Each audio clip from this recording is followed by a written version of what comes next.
d'adapter Les Sauvages en série, elle est venue assez vite, pendant même que j'étais en train d'écrire les romans. Le premier roman est sorti en 2011. On savait qu'il y avait d'autres tomes à suivre, puisque ça se présentait d'emblée comme un feuilleton très très entraînant. Des producteurs sont venus me voir.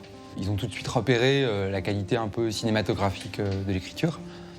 Ce qui, moi, évidemment, me gênait un peu, parce que quand on est un romancier, on aime bien l'idée de créer des œuvres inadaptables.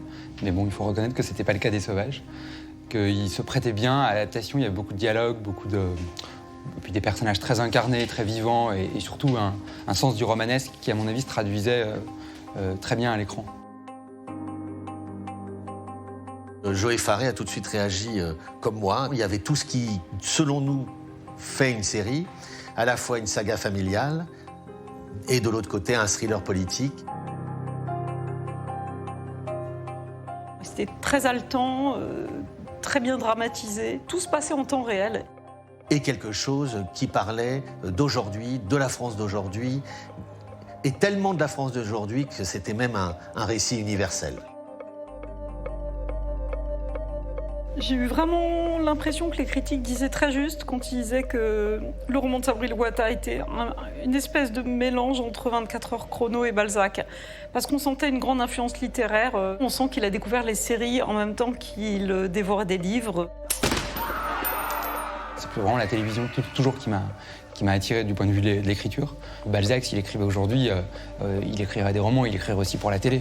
Il y a quelque chose, il y a une possibilité de toucher un public plus large. D'assurer à Sabri qu'il participerait à l'adaptation de ses romans était fondamental. Faire parler une communauté, il faut savoir le faire. Je voulais en fait pouvoir trahir moi-même les bouquins que j'avais écrits, parce que je savais que ça allait être une trahison.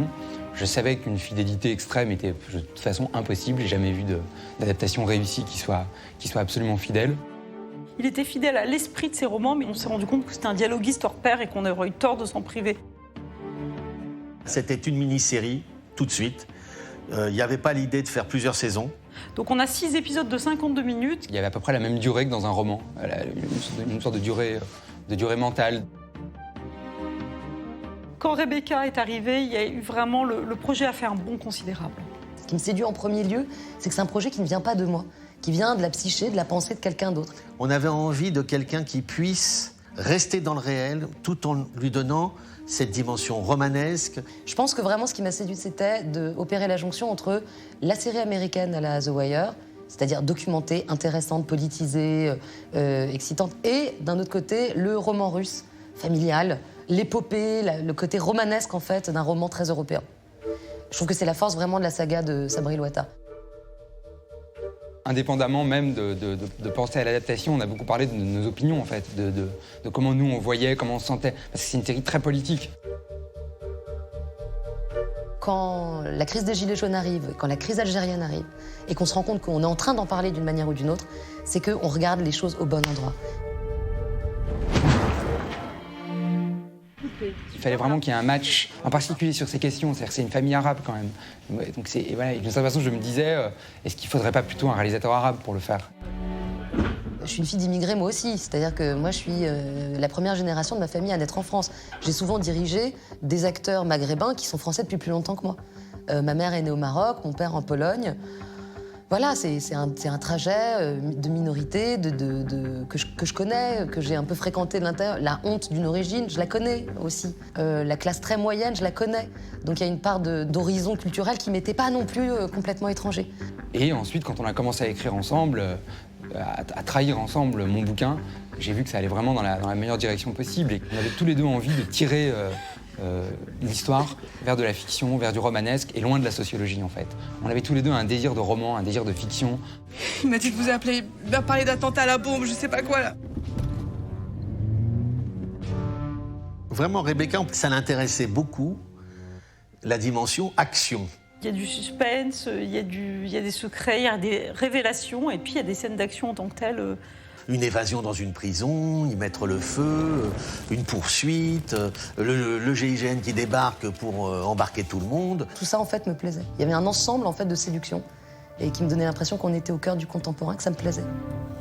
Messieurs, madame, nous nous apprêtons à vivre la nuit la plus longue de la Ve République.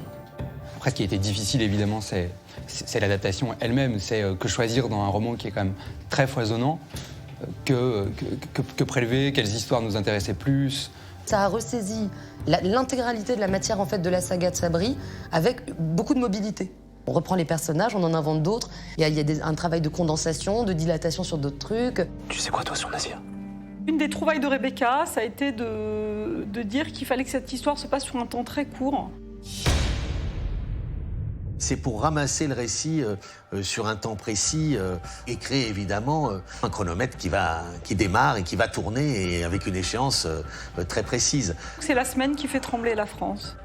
À cette situation s'ajoute maintenant un climat de guerre civile. On a construit aussi avec les acteurs au bout d'un moment. Les personnages, on les a réécrits quasiment en pensant à eux. C'est même l'idée de penser au casting qui me séduit. Je crois que c'est la première et seule fois à ce jour qu'une série française propose un casting à 80% d'origine maghrébine.